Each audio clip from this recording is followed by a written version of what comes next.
All right, so I want to do an example problem with you if you need to calculate the heat evolved or absorbed when you have water or steam or ice being heated and cooled. And I'm going to show you how to do the most complicated one of these problems, which is a 5-step problem. So this particular problem, which you actually have this in the packet that I sent home with you, it says how much heat is released when 468 kilograms of steam is cooled from 299 degrees Celsius to negative 55 degrees Celsius. The other numbers that you're going to need to do this problem are the specific heats of ice, water, and steam, and then the latent heats of fusion and vaporization. Sometimes we call those the heat of fusion or the heat of vaporization, and those are delta H FUS for fusion and delta H VAP for vaporization.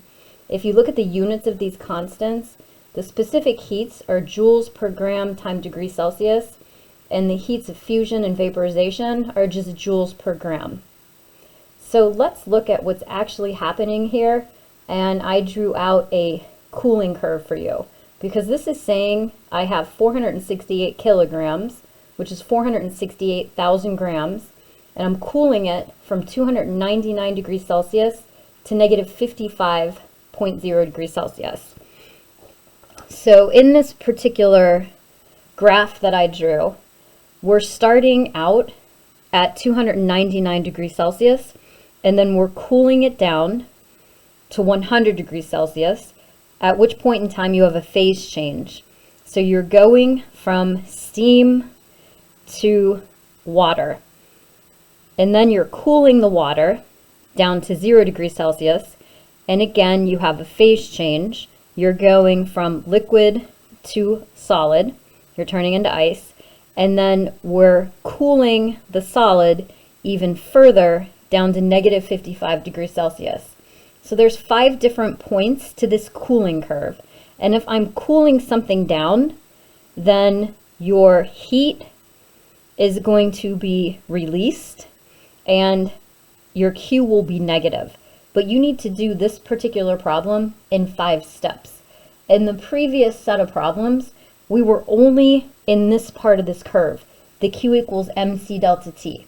And that C was the specific heat of water, the 4.18. And now we have different ranges and different parts of this cooling curve. So when you have a temperature change, and you can see here in this first part, I'm going from 299 is my initial temperature, and my final temperature is 100. You can just use Q equals MC delta T, but you need to use the specific heat of steam. And then when you get to this flat part right here, you can't calculate heat using Q equals MC delta T because there is no change in temperature. When you're condensing steam, it remains at the same temperature during that phase change.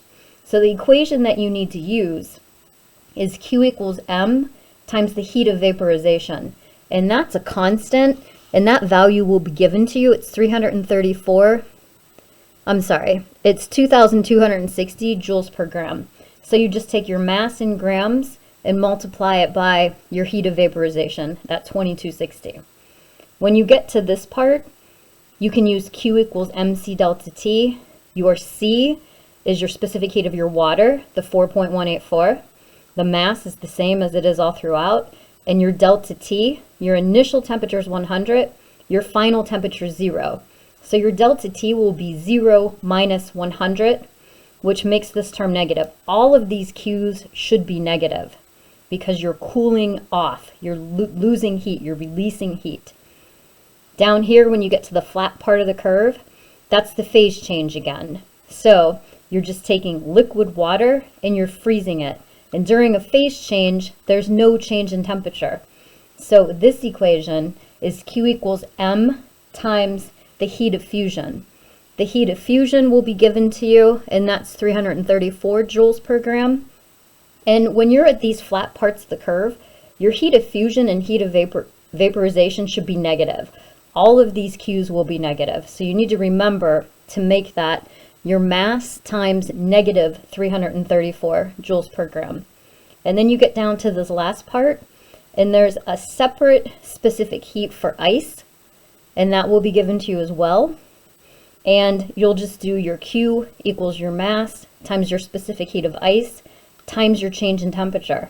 Initial temperature is 0, final temperature is -55. So let's go ahead and look at how we do each part of this problem. All right, so for the first part of this problem,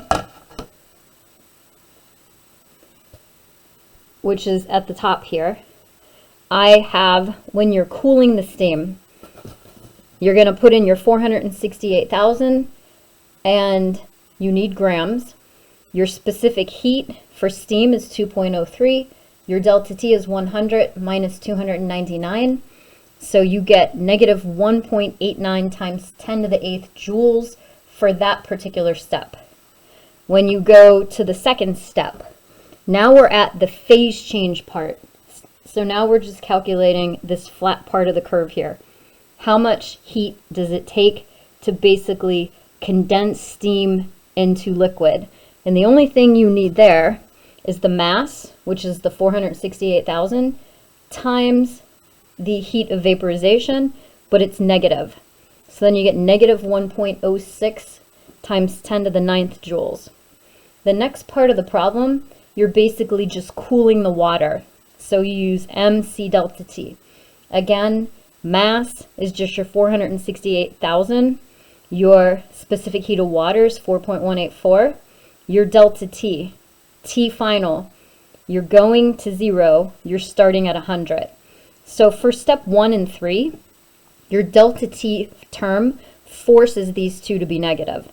For this step, you have to remember to make your heat of vaporization negative if you're cooling.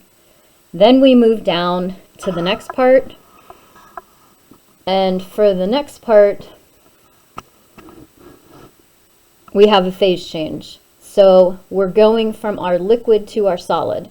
For the phase change, you use Q equals mass times the heat of fusion, but you need to make that heat of fusion negative, and you end up getting negative 1.56 times 10 to the 8th joules. Your very last step, you're at your solid ice, but you're cooling it down. So you use mc delta T. Just remember to use your specific heat of ice. And again, your final temperature is negative 55. Your initial temperature is 0. And you end up getting 5.38 times 10 to the 7th joules. If you sum up all 5 heats, then you should get negative 1.65 times 10 to the 9th joules. And that's your answer for this type of problem. Now, when you start doing some of the problems in the quizzes, it might only ask you for 1 step or 2 steps. So if you were basically starting with steam at 299 degrees, and it said if I start with steam at 299 degrees and then I cool it to 100 degrees and then condense it, then you need to add up these 2 sections of the curve. If the problem just says if you just cool steam from 299 degrees to 100 without condensing it, you would only need this part of the curve. So a good idea for these problems is to map out how many steps that you'll actually need.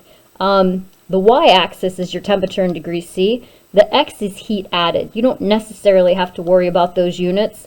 This is not drawn to any particular scale. So hopefully this helps you realize the 5 different parts of the graph, the fact that when you have a phase change, you're not changing temperature. So you have different equations that you have to use to calculate heat released or heat absorbed. If I were starting at negative 55 and heating up to 300, then my Q would be positive. So instead of the number that you originally got as negative, it would be the positive of that number. All right, hopefully you can understand these now.